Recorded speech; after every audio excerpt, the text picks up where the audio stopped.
Hello, I'm Paul Elliott and I'm here to talk about Landmark 22 from the Pathways Project, Becoming a Citizen Scientist. So a citizen scientist is an ordinary member of the public, and this can be a young person, who is gathering data that is then used by real scientists. It's a great way to involve young people, to get them doing something which gives them a sense of purpose, a sense of agency. And so that gives them a very, very positive sense that they're contributing to the scientific knowledge of the world. And I'm going to tell you a little bit about some of my favourite examples. One of the first projects that was set up for use by young people in North America. And this started with a project to monitor the migration of the Monarch Butterflies, which spend their winter down in Mexico, but come all the way up here to Canada for the summer. And so children in schools would report when they saw the first monarch in the spring and when they saw the last monarch in the autumn as they migrated south. And that data is then put into a website and is used to generate real-time maps showing that migration. This is not just about the monarch butterflies themselves, but also about how the seasons are changing under the influence of climate change, for instance. They've added a whole host of other species to this project now, so it includes things like the American robin, hummingbirds, bald eagle migrations, red-winged blackbirds, frogs, so many different projects that children can get involved in.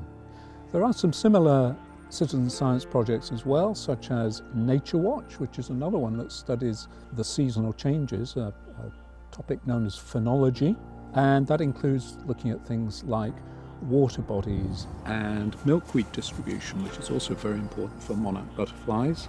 And then there's another one called Water Rangers, which again is a school-based project testing water quality in local communities.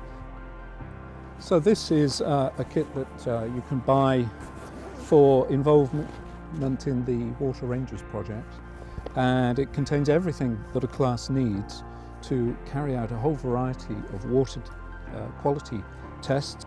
There's a number of other projects that are related to birds. So Birds Canada have two projects that young people can get involved in.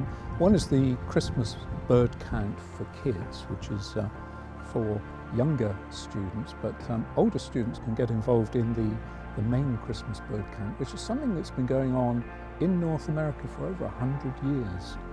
There's also the Great Backyard Bird Count, which occurs in February each year. And this is a worldwide project and simply involves recording the different species of birds that you see in your own backyard. It's not all just about birds. There are other specific groups of animals and plants that you can do projects on.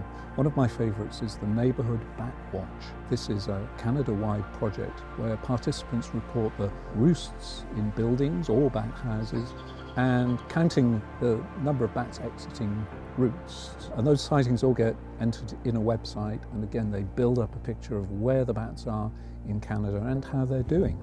Bumblebee Watch is a similar project. It involves using an app to upload photographs of bumblebees. Another project that's about a species that we're not so keen on is the Global Garlic Mustard Field Study. So garlic mustard is an invasive species that is alien to Canada, but which is very keen on taking over our woodlands. And yet it's quite easily pulled up and eradicated. So students can record where the garlic mustard is, but also actually do something about it by helping to remove it. Another project that many people will have heard of is the iNaturalist app, which allows you to photograph and record any species anywhere in North America. And that again builds up maps of the distribution of all sorts of things, be they plants, fungi, animals. And finally, I'd like to tell you about two astronomy-based citizen science projects.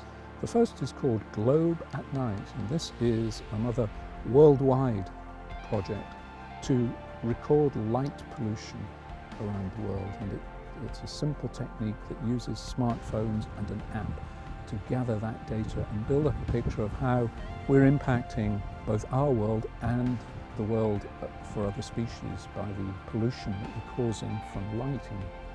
Finally, there's one called Galaxy Zoo, and I think this would really appeal to some teenagers. In Chile, there is a very powerful telescope which is photographing the night sky and photographing galaxies. Now there are over 100 billion galaxies in the known universe. So scientists have no way in which they themselves can study each one of those.